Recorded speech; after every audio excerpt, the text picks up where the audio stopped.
অনেকে স্বামীকে ভাই বলে ফেলে, এতে কি গুনাহ হবে? অন্ধকারে নামাজ পড়া যায় কিনা? মাথা আছড়ানোর পর যে চুল ওঠে তা কি করব? কাঁচা পেঁয়াজ খাওয়া যাবে কিনা? জায়েজ নাকি মাকরুহ না হারাম? নামাজ পড়ার জন্য যদি জায়গা না থাকে সেক্ষেত্রে বিছানার উপর নামাজ পড়লে কি নামাজ হবে? গোস্তকে কি মাংস বলা যাবে? চিংড়ি মাছ খাওয়া হালাল নাকি হারাম? প্রস্রাব করে পানি নেয় না, তবে নামাজের সময় পরিষ্কার করে, বাকি সময় অপবিত্র থাকে, এবার ইসলাম কি বলে? সব মাছের ঠোঁট কেটে ফেলে না দিলে সেটা নাকি খাওয়া হারাম, এটা কি ঠিক নাকি নিছক কুসংস্কার? পশু বিসমিল্লাহ আল্লাহু আকবার বলে জবে করলে যদি গলা দুই ভাগ হয়ে যায় তাহলে কি খাওয়া জায়েজ হবে? গরম কোনো খাবার ফু দিয়ে খাওয়া কি জায়েজ নেই? কবরস্থানে খারাপ কোনো জিন বা পরী যে মানুষের ক্ষতি করে, এই ধরনের কিছু থাকে? যদি থাকে তাহলে এদের থেকে হেফাজতের উপায় কি? এরপর আপনি প্রশ্ন লিখেছেন, দাঁড়িয়ে কি মেসওয়াক করা যাবে? এক লোক বলেছিল দাঁড়িয়ে মেসওয়াক করা নাকি বিদআত, সঠিক আমলটি জানাবেন। না, এরকম কোনো কথা না যে দাঁড়িয়ে মেসওয়াক করাটা বিদআত। মেসওয়াক আমলটা দাঁড়িয়ে বসে যে সব অবস্থা করা যাবে, দাঁড়িয়ে মেসওয়াক করাতে কোনো অসুবিধা নেই। ইব্রাহিম আহমেদ লিখেছেন, গোস্তকে কি মাংস বলা যাবে? কোনো অসুবিধা নেই। এটা নিয়ে অনেকে বলেন না মায়ের অংশ, এই ব্যাখ্যার কোনো গ্রহণযোগ্য ভিত্তি আছে বলে আমার জানা নেই। আর হলেও আমাদের সমাজে সেটি প্রতিষ্ঠিত হয়ে গেছে গোস্তর অর্থে কেউ বলেও না, বিধায় এটা বলাতে কোনো অসুবিধা নেই। মাহের আফরোজা মারিয়া আপনি লিখেছেন, সব মাছের ঠোঁট কেটে ফেলে না দিলে সেটা নাকি খাওয়া হারাম, এটা কি ঠিক নাকি নিছক কুসংস্কার?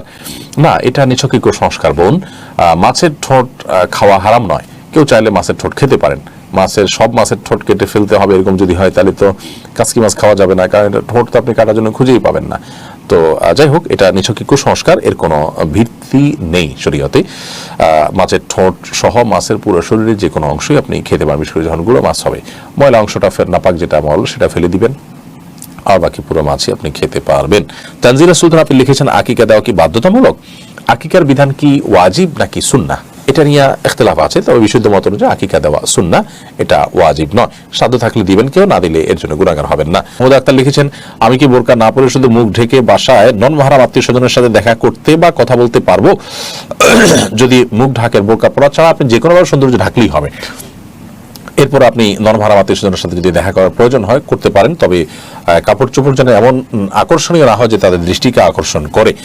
আর কথা তো আপনি বলতে পারেন, পর্দার আড়াল থেকে আপনি কথা বলতে পারেন এবং নিজের সৌন্দর্যকে ঢেকে কথা বলতে পারেন। কথার মধ্যে কোমলতা সৃষ্টি করবেন না, কৃত্রিমতা সৃষ্টি করবেন না, স্বাভাবিক কথা বলবেন। আল্লাহ বলছেন কুলনা কাওলাম মারুফা, সে আয়াতের আলোকে আপনি কথা বলতে পারেন, স্বাভাবিক কথা।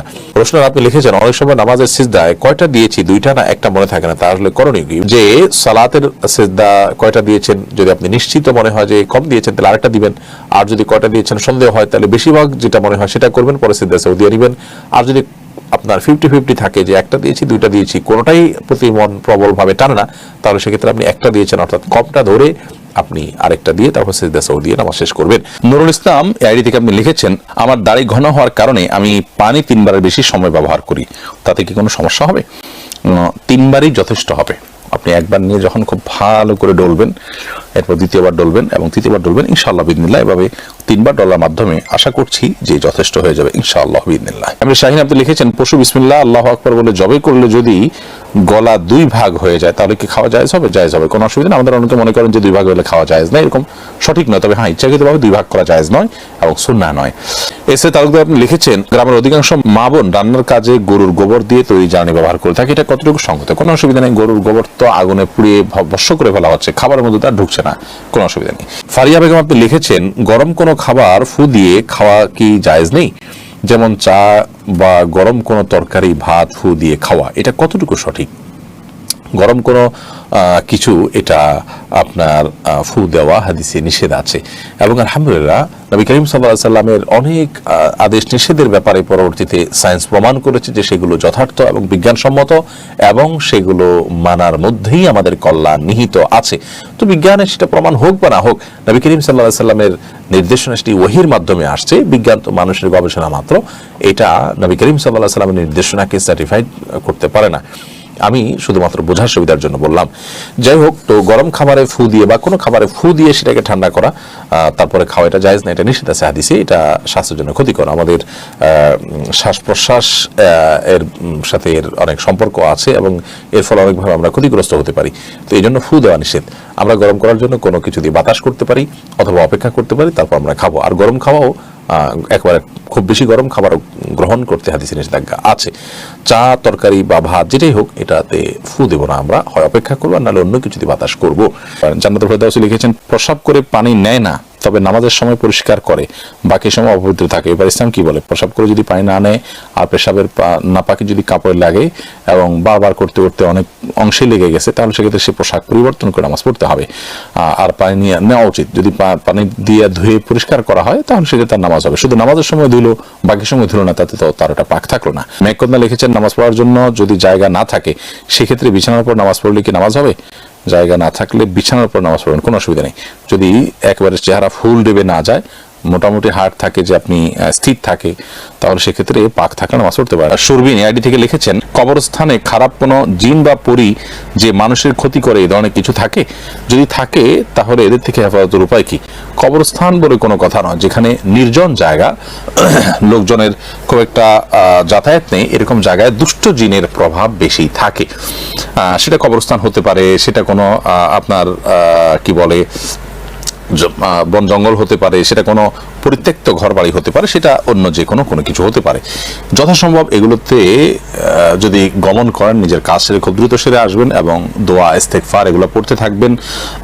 দুষ্ট জিন এর উপদ্রব থেকে বাঁচার জন্য 15টি আমল, এবং দুষ্ট জিন এবং শয়তান থেকে বাঁচার জন্য 15টি আমল, এই বিষয়ে একটা ভিডিও আমাদের আছে, সেটা দেখে নিতে পারেন বিস্তারিত। তামিম আহমেদ আপনি লিখেছেন, চিংড়ি মাছ খাওয়া হালাল নাকি হারাম?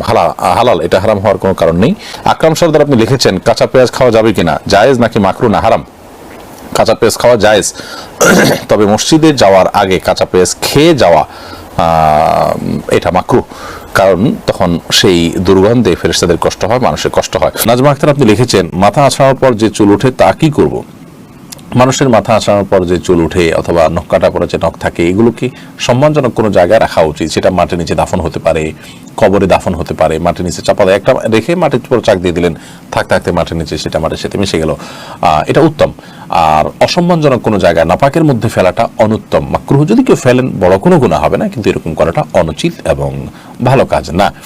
উচিত হলো মানুষের শরীরের আল্লাহ তাআলা মানুষকে সম্মান দিয়েছেন, সেজন্য মানুষের শরীরের প্রত্যেকটা অংশ যাতে সম্মানিত থাকে, অসম্মানিত না হয় সেদিকটা খেয়াল করা। রিফাত হাসান লিখেছেন, অন্ধকারে নামাজ পড়া যায় কিনা?